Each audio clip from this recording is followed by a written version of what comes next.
Hello, my name is Mr. Wilke. We're learning statistics. We've been talking about probability distributions, random variables. Today we're going to talk about a new type of probability distribution called the binomial distribution.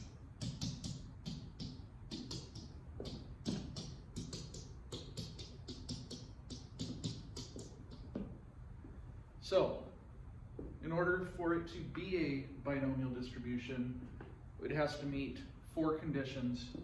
The book came up with a neat little acronym called BINS, and I'll go over this with you so we can tell, is it binomial? So first it has to be a binary decision.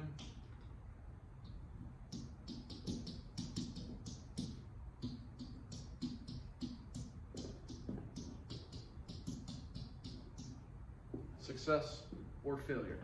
Okay, so if you're flipping a coin, you're trying to get heads, heads would be a success, tails would be a failure.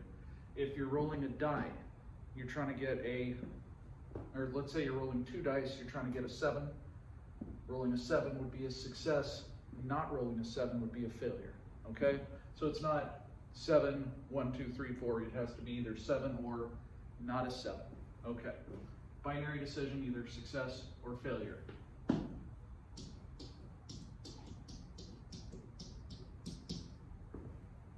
It has to be independent, okay? So dice rolls, coin flips, those are independent. Things like picking cards, not independent, okay?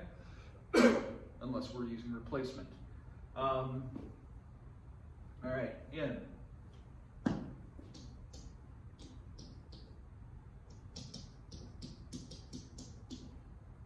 The number is fixed. We need to know how many different trials we're doing before we start.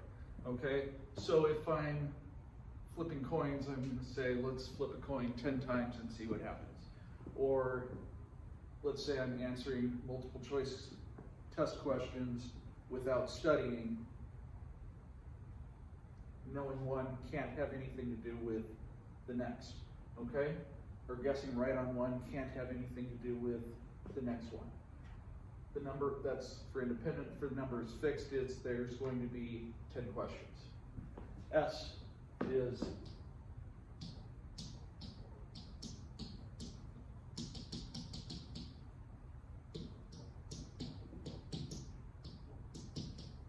the same probability for each trial. So if we're flipping a coin, it's always 1 out of 2, right? If we're picking cards, that would change the probability, so that's not binomial, okay?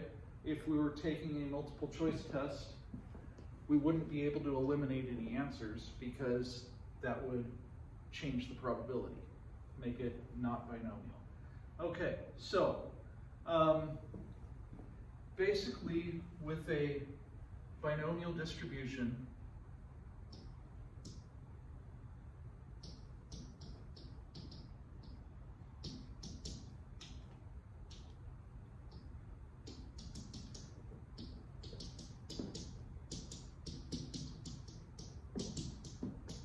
so probability distribution is binomial with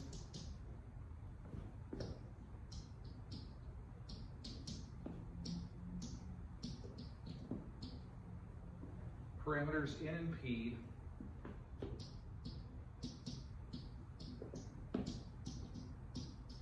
n is the number of trials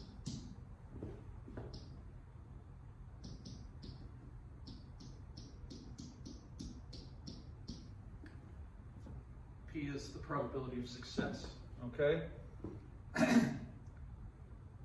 Probability distribution is binomial with parameters n and p if the conditions above are met, okay? So basically what we're trying to do is we're trying to find the probability of a certain number of successes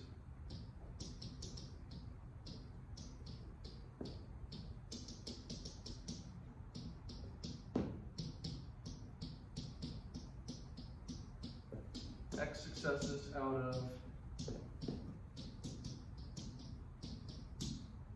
in trials. So let's say Well, let's do something easy. Let's say, what's the probability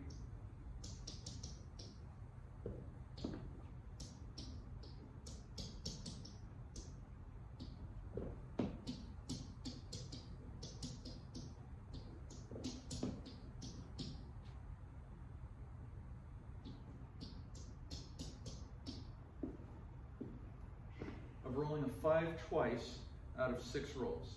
So what's n? N equals 6. P equals what? Rolling 5 would be, there's 1 5 on 6 side, so 1 out of 6. Okay? What's x? X is 2. Okay? So we're looking for 2 successes out of 5, or 2 successes of getting to 5, which happens 1 out of 6 times when n is 6. Will that ever happen? Of course it'll happen. Could we get no successes? Sure. Could we get all 6 successes? Yes. Is that likely? Probably not. All right, so let's look at this, see if we can derive a formula. So how am I gonna, well, what's the probability of getting a success? First, is this a binomial situation? Think about it. Let's see. Are all the rolling a 5 or not a 5? Yes. Independent, dice rolls are independent, numbers fixed, n was 6, same probability each trial. It's always going to be 1 out of 6. This is a binomial distribution. Okay, cool. So we need a success is 1/6. We need another success. That's 1/6. So is it 1 out of 36? No. Now what else do we have going on? Well, if we're trying to get it twice, which means we're going to fail 4 times. What's the probability of failure?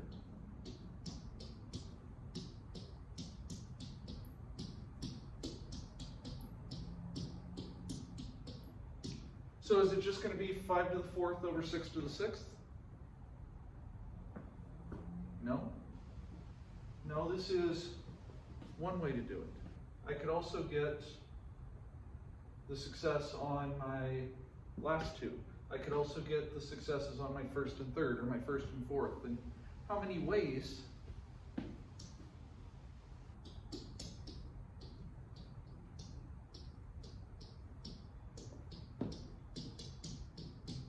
can I choose to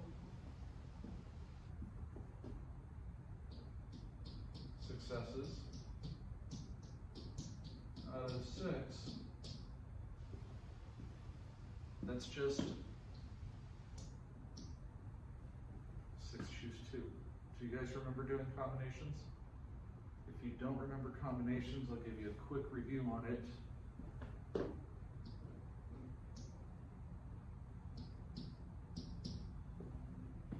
N choose K, which means we're looking for K out of N, right? How many ways can we have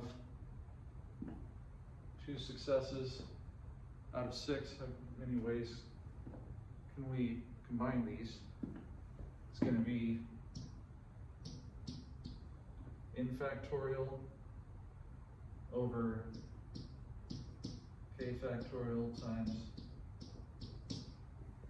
n minus k factorial. Okay? We remember what factorials are, right? Factorial, like 3 factorial would be 3 times 2 times 1. 5 factorial is 5 times 4 times 3 times 2 times 1. Does it make sense that this works? I hope so. If it doesn't, we'll go over it in class, okay? So 6 choose 2 is going to be 6 factorial over 4 factorial, 2 factorial. So the number of ways I can arrange these, remember the order does matter or doesn't matter? the number of ways I can have 6 successes out of 2, 6 factorial over 4 factorial, 2 factorial. Do we know how to do this?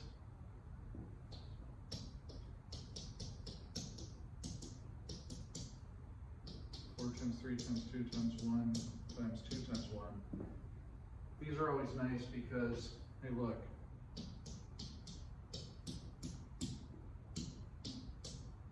that's just 15. So it's going to be 15 times all of that. Okay, and that's going to be my probability. So to give you a formula for it,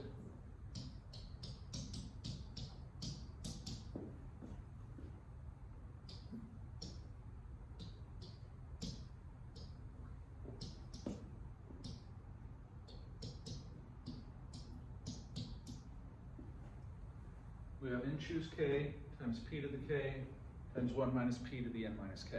So that's the number of ways we can have k successes out of n trials times the probability of success to the power of the number of successes times the probability of failure. N minus k would be the power of the number of failures. Does all that make sense? Good. Okay. Now, is there a calculator shortcut for this? Absolutely. Yes, there is. Will I teach it to you? Of course I will. But let's talk about some other things. First, how would I do a probability distribution of this? What are the possible values of x? How many possible successes can I have out of 6? Well, start at 0.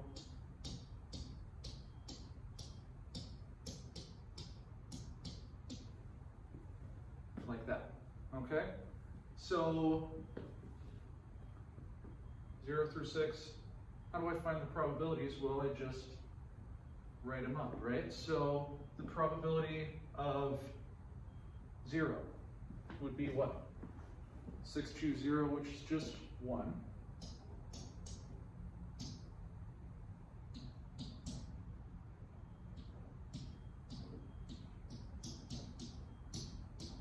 So it's going to end up being just 5/6 to the 6th, right? So 5/6 to the 6th. Do I know what that is off the top of my head? Nope. No, I don't. Okay. But we know this is 5 over 6 to the 6th. 1 success. It's going to be 6 choose 1 times 1 over 6 times 5 over 6 to the 5th. I know what 1 over 6 is, it's just 1/6. 5/6 to the 5th would be what? 5 to the 5th is 31/25, 6 to the 5th is 77/76. And then I'm going to multiply that by 1/6. 6 choose 1 is just 6. Oh. So this ends up being just 5/6 to the 5th, right? It does. It doesn't always work out that way, so I'm not going to write it down that way. Okay? 2 is going to be 15 times 1/6 squared times 5/6 to the 4th. Anybody guess why this is called the binomial distribution? That's right, when we do binomial expansions, we use Pascal's triangle to find the coefficients, right? Combinations are also the same numbers from Pascal's triangle. Weird, huh? It's kind of cool. Check it out. We'll do some work with it on your own. All right, can we figure out the rest of these? Absolutely. Are we going to use a calculator to do this? Of course we are. Okay? Now, if I wanted to find the mean, well, that's the same as the expected value. I could work all this out. But let's see, can we figure out what it would be just as a formula? Well, let's start with an easy one.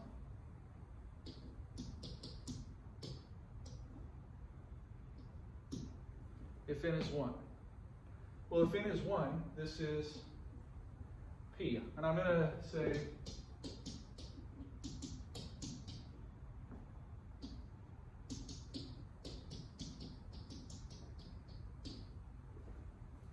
let's let Q equal the probability of failure. So, oh wait, no successes would be Q, this would be P, right? Okay, so how are we going to find the mean? Well, the mean is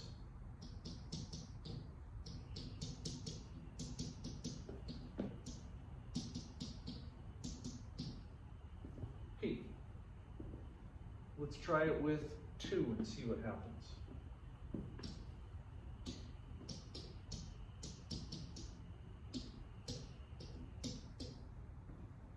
This would be what?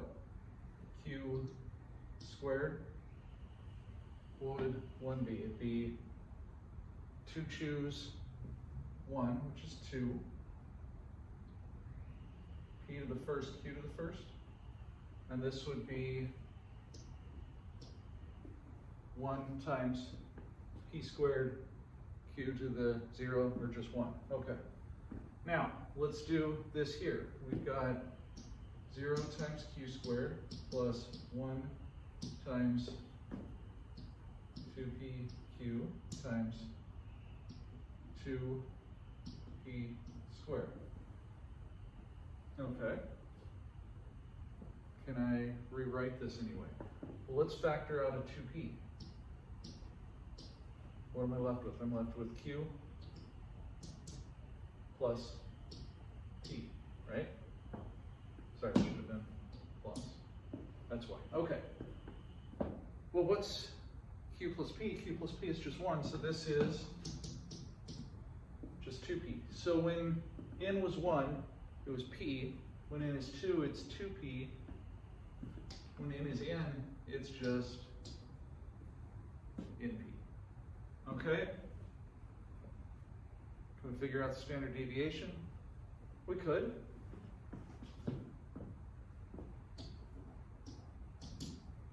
First we find the variance, right? So it's going to be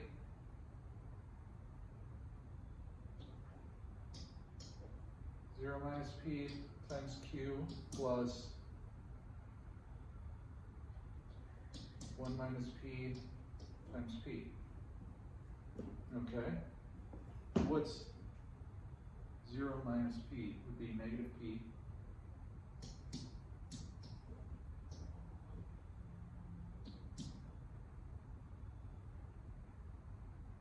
Oh wait, we gotta square it, huh? Ha, that's why. So that would be P squared. That would be 1 minus P is Q, so that would be Q squared P. So what do we have here? Well, let's factor out a PQ.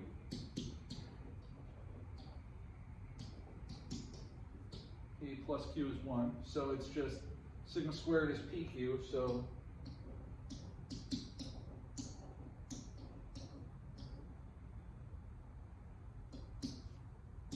the standard deviation would be square root of PQ. Guess what it's going to be? We work this out.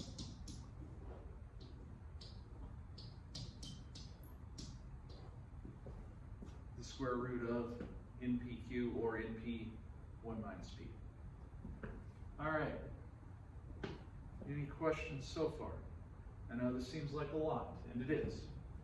Okay? And we'll do some work with the calculator. I'll show you some tricks, which is going to make it a whole lot easier. But it's important to know that the mean is this, the standard deviation is this, because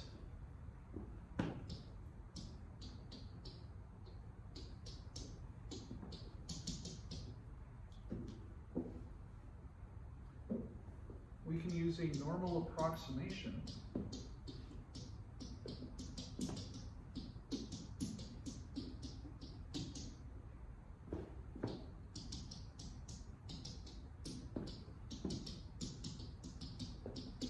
for the binomial distribution F. All right, there's a couple rules that we got to follow. So first, let's do the 10% rule. Now, let's think about this. If I'm pulling people from the population. Most of the time I'm doing things without replacement, right? So if I wanted to see what's the probability that I get, 8 left-handed people out of 100, okay? So the 10% rule says as long as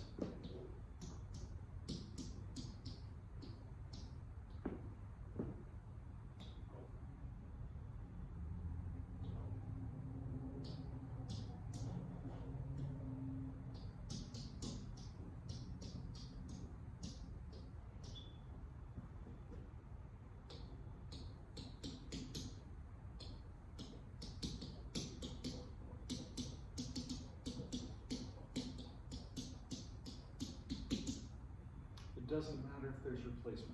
Now the probability is going to change a little bit, but not a lot. Okay? So basically, as long as your population is more than 10 times your sample size is less than 10% of the population, doesn't matter if there's replacement. Okay? So this has to be true. Also, we have the large counts rule, which says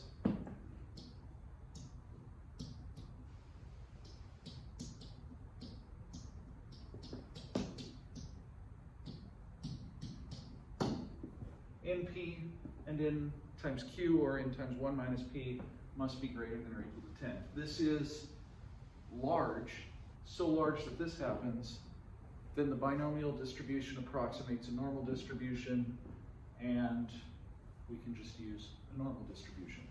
And I'll show you that that's true as well.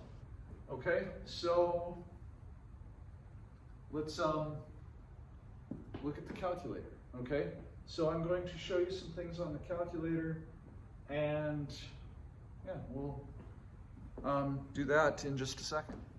So here's your calculator. All right, so we were going to go over some problems with how to solve a binomial distribution. So what we're going to want to do is we're going to want to look at our distribution menu. So you hit second, vars is the distribution menu.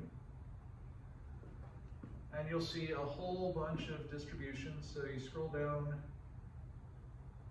until you get to the binomial.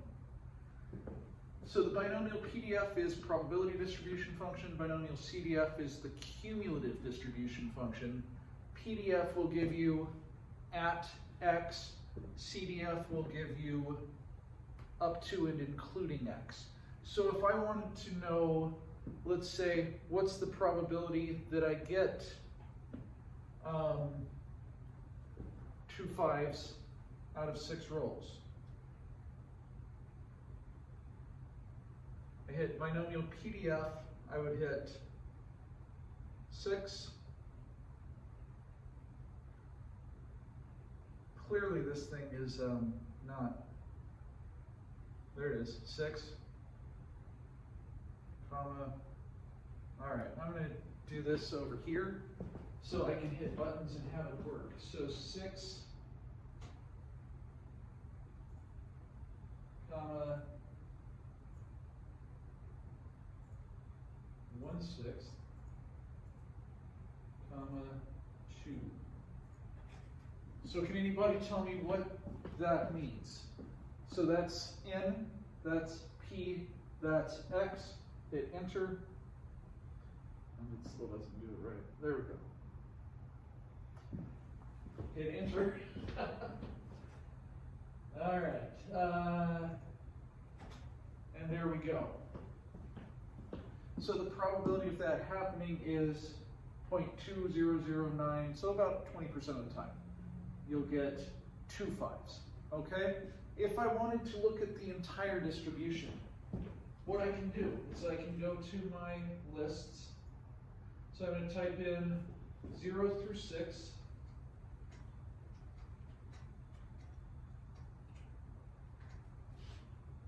And in L2, I'm going to find the binomial PDF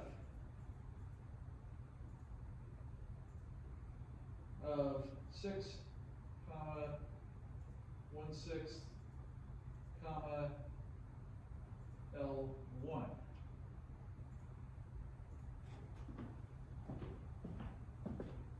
So as we can see, we're most likely to get 1. That makes sense, right? That would be the mean, isn't it?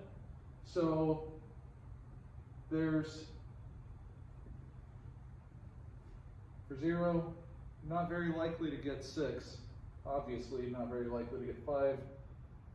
And about 5% of the time we'll get 3. Now, if we want to look and see, is the mean actually 1? Because in P, 1/6, N is 6, P is 1/6, the mean should be 1. We can do this and just take L1 times L2, and we add all those up,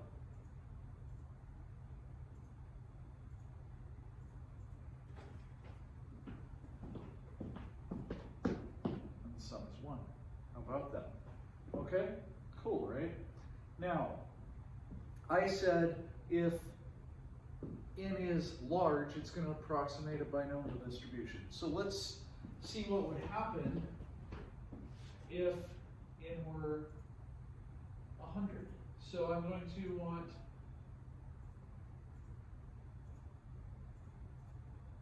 L1 to be 0 through 100. Well, that's going to take a long time to type. So what I'm going to do is I'm going to do a sequence. So you hit second stat is list, go over to ops sequence, and we're going to type in x, comma, 0, comma, 100, comma, 1. Okay? And it'll give you the numbers from 0 to 100. In L2, I'm going to do a binomial PDF. This time n is going to have to be 100, right? 100, comma, still do 1/6, comma, L1.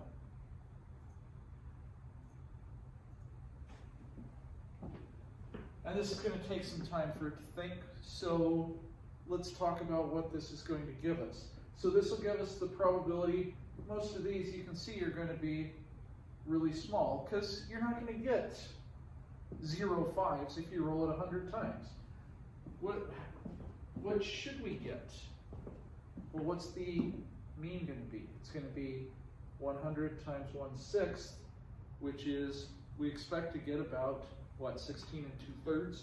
So let's scroll down and look.